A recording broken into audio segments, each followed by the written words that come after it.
കൂത്താട്ടുകുളം നഗരസഭയിൽ UDFന് ഭരണം നേടാനായത് ജനാധിപത്യത്തിന്റെ വിജയമെന്ന് മാത്യു കുഴൽനാടൻ MLA. കൃത്രിമമായി ഭരണം പിടിച്ചുവച്ചിരുന്ന CPMന്റെ മുഖത്തിനേറ്റ അടിയാണ് കൂത്താട്ടുകുളത്തുണ്ടായതെന്നും MLA കൂട്ടിച്ചേർത്തു. കലാരാജുവിനെ ഒപ്പം ചേർത്ത് മുന്നോട്ടു പോകുമെന്നും അദ്ദേഹം പറഞ്ഞു. കൂത്താട്ടുകുളം നഗരസഭയിൽ LDFൽ നിന്നും UDF ഭരണം പിടിച്ചെടുത്തത് ജനാധിപത്യത്തിന്റെ വിജയമാണെന്ന് മാത്യു കുഴൽനാടൻ MLA പറഞ്ഞു. ഭൂരിപക്ഷം നഷ്ടപ്പെട്ടിട്ടും ഗുണ്ടായിസം കൊണ്ടും CPM ഭരണത്തിന്റെ ഹുങ്കുകൊണ്ടും മുനിസിപ്പാലിറ്റി ഭരണം നടത്തിവന്ന CPIMന്റെ മുഖത്തേറ്റ അടിയാണ് UDF ഭരണം പിടിച്ചെടുത്തതിലൂടെ ഉണ്ടായതെന്നും MLA പറഞ്ഞു.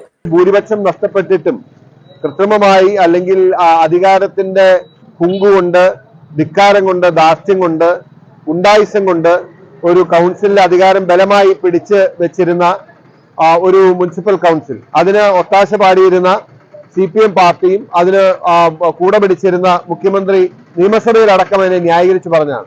ഒരു വനിതാ കൗൺസിലറെ പരസ്യമായി വസ്ത്രാക്ഷേപം നടത്തി തട്ടിക്കൊണ്ടുപോയി അധികാരം പിടിച്ചു വെച്ച് ജനാധിപത്യം അട്ടിമറച്ച CPMനുള്ള മറുപടിയാണ് ഇന്ന് കൂത്താട്ടുകുളത്ത് നൽകിയത്. ആ ജനാധിപത്യ പോരാട്ടം കോൺഗ്രസും UDFും ഏറ്റെടുക്കുകയായിരുന്നു. അതൊരു അഭിമാന പ്രശ്നമായിരുന്നു. അതുകൊണ്ട് തന്നെ കഴിഞ്ഞ തവണ പിണറായിയുടെ പോലീസിനെ അടക്കം ഉപയോഗപ്പെടുത്തി ജനാധിപത്യത്തെ അട്ടിമറിച്ചുകൊണ്ട് ഈ വട്ടം UDF കൗൺസിലേഴ്സ് പോലീസ് പ്രൊട്ടക്ഷൻ ആവശ്യപ്പെട്ടിരുന്നില്ല. എന്നാലും പാർട്ടിയുടെയും പ്രവർത്തകരുടെയും നേതൃത്വത്തിൽ ജനാധിപത്യത്തെ പുനഃസ്ഥാപിക്കാനും ജനാധിപത്യത്തെ വിജയിപ്പിക്കാനും ഞങ്ങൾക്ക് കഴിഞ്ഞു. അതിൽ അഭിമാനമുണ്ട്. മുഖ്യമന്ത്രിക്കെതിരെയും MLA രംഗത്തു വന്നു. മാസങ്ങൾക്ക് മുൻപ് കൂത്താട്ടുകുളം നഗരസഭയിലുണ്ടായ വിഷയങ്ങൾ മുഖ്യമന്ത്രി നിയമസഭയിൽ ന്യായീകരിക്കുന്ന രീതിയാണ് ഉണ്ടായത്. അതിനാൽ തന്നെ ഇത്തവണ UDF കൗൺസിലർമാർക്ക് പോലീസ് പ്രൊട്ടക്ഷൻ വേണ്ടെന്ന തീരുമാനവും എടുത്തിരുന്നു. പാർട്ടിയുടെയും മുന്നണിയുടെയും പ്രവർത്തകരുടെ സംരക്ഷണയിലാണ് കൗൺസിലർമാർ കൗൺസിൽ ഹാളിൽ എത്തിയതെന്നും MLA പറഞ്ഞു. ആർക്കും ഏത് രാഷ്ട്രീയ നിലപാട് സ്വീകരിക്കാനും ഉള്ള സ്വാതന്ത്ര്യമുണ്ട്.